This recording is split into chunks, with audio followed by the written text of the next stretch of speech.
महाराज माता की छत्रपति शिवाजी महाराज की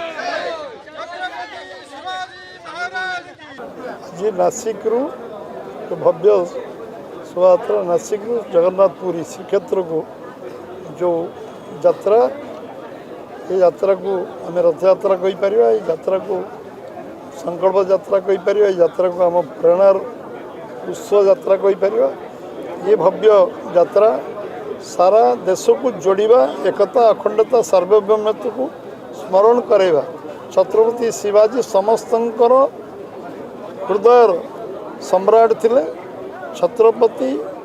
हजार हजार वर्ष धरी आहरी मन रे समस्तंकर युव समाज सबुठ बेसी प्रेरित हम प्रेरणा पाइब उत्साहित हम आत्मविश्वास पाइब एवं नैतिक साहस पाइब जे आम पूर्व जिते पराधीन देश में मोगल सहित जो संघर्ष करके से विजय हासिल करते जो वीरत्व देखते एवं आमर देशर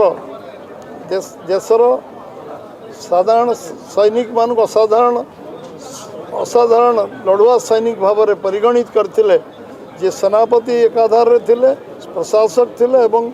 सारा देश में एक हिंदू साम्राज्य को तार अस्मिता को परिचय देवाई सी मोगल विरुद्ध जो भाव में कठोर भाव में लड़ी संग्राम लेलियान शिखारे संघर्ष लेलियान शिखारे जो भाव में संघर्ष करुले समस्ते सबुदिन मन रखिए आज तांकर यात्रा निश्चित भाव में ओडिशार युव समाज को उत्साहित कर प्रेरणा जोगेब और सबू सारा समाज को नुआ मार्ग देखब एवं आज शह शह वर्ष पर जेभी स्मरण आम कर हजार हजार वर्ष पर्यंत से चिरस्मरणीय रे आम इतिहास जहाँ शिखा आम भविष्य आम कार्यपंथा भारतवर्षर एकता अखंडता एवं देशर सार्वभौमत्व एवं आम समस्त संकल्प एवं प्रेरणार उत्स से रे छत्रपति शिवाजी को पुणी थे आम स्मरण करुचु एवं समस्ते तांको सम्मान सहित यात्रा को आम स्वागत करुचु एवं भारतीय जनता पार्टी तरफ आम राज्य कार्यालय तरफ समस्त को साधुवाद जनाऊँ एभली अवसर में समस्ते जो भाव में हजार हजार संख्यार समवेत होकर कार्यक्रम में भाग नेले समस्त को बहुत बहुत धन्यवाद। महाराष्ट्र नासिक आरंभ होता भव्य राष्ट्रीय गौरव यात्रा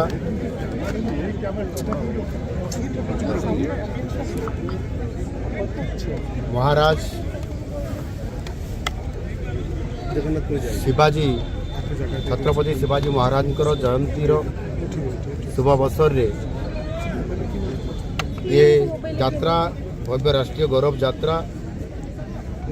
ये नासिक रू ओडिशा श्री जगन्नाथ पुरी धाम पर्यंत ये यात्रा आमर छाबा भारत क्रांति मिशन द्वारा ये आयोजित करा जायछि एवं नासिक रू पुरी पर्यंत ये कार्यक्रम अच्छी ये यात्रा रे आज आमर परम सौभाग्य प्राप्त है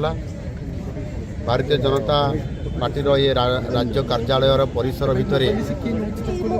छत्रपति शिवाजी महाराज तांकर प्रतिमूर्ति रे पुष्प माल्यार्पण करने एवं आम समस्त को बहुत बड़ सौभाग्य ये प्राप्त है। आम समस्ते जानी छत्रपति शिवाजी महाराज ये मराठा साम्राज्यर सर्वश्रेष्ठ जो वीर राजा मान भितर से अन्यतम एवं प्राचीन भारतीय राजनैतिक परंपरा और दरबारी पद्धति को सुरक्षित रखिबारे से भारत वर्षर अन्यतम श्रेष्ठ वीर राजा एवं प्रति वर्ष फेब्रुआरी 19 तारिख रे तांकर जन्म जयंती यही अवसर रे एभली यात्रा आरंभ करा जाए। चलित वर्ष स्वतंत्र भावे ये कार्यक्रम महाराष्ट्र नासिक ठारू श्रीक्षेत्र पुरी पर्यंत ये आमर यात्रा भव्य राष्ट्रीय जो गौरव यात्रा ये आरंभ होती एवं आज भुवनेश्वर में पहुँचिकी बर्तमान पुरी अभिमुखे यात्रा आरंभ हम। छत्रपति शिवाजी महाराज से बहुत साहसी थिले एवं प्रगतिशील शासक मान विद्रोह मध्यरु से सर्वश्रेष्ठ मध्य थिले। एणु से मराठा साम्राज्यर स्थापक होते एवं श्रेष्ठ सेनानायक और प्रशासक भाव में भी से परिचित थिले। से मोगल साम्राज्य विरोध में अनेक युद्ध रे भारत वर्षर से विजय हासिल करते और से 1774 मसीह से छत्रपति अर्थात सम्राट भाव राज्याभिषेक होइतिला। राज्याभिषेक जो होइतिला से संपूर्ण भाव सारा भारत को संपूर्ण भाव किभଳି भाव सुरक्षा रखाଯିव एवं भारत वर्षर प्रगति हेब किभଳି भाव साम्राज्य प्रतिष्ठा हेब किभଳି भाव हिंदू साम्राज्य प्रतिष्ठा हेब ये कथा को से जेभଳି भाव गुरुत्व आरोप करते ताहा निश्चित भाव अनन्य। निश्चित भाव आज भली एक पवित्र अवसर जो आमको मिली ये जो भव्य राष्ट्रीय गौरव यात्रा से अवसर में निश्चित भाव ये महाराष्ट्र नासिक रु ओडिशार श्री क्षेत्र पुरी पर्यंत जगन्नाथ धाम पर्यंत ये यात्रा जो महान उद्देश्य लक्ष्य नहीं ये यात्रा चली भारत को संपूर्ण भाव एक संहति भित्तिरे प्रतिष्ठा करिबा एवं छत्रपति शिवाजी महाराजंकर जो तांकर साम्राज्य प्रतिष्ठा करिवार एवं हिंदू साम्राज्य प्रतिष्ठा करिवार जो तांकर एकात्म उद्यम थिला ताहा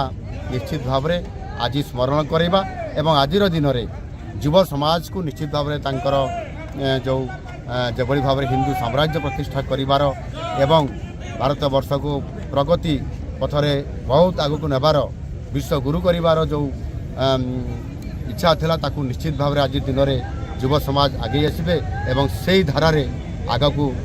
भारत वर्ष को नेबे ये निश्चित प्रकार एक संदेश मिलूँ एवं मुझे आह्वान करी निश्चित भाव युव समाज तांकर से आदर्श अनुप्राणित।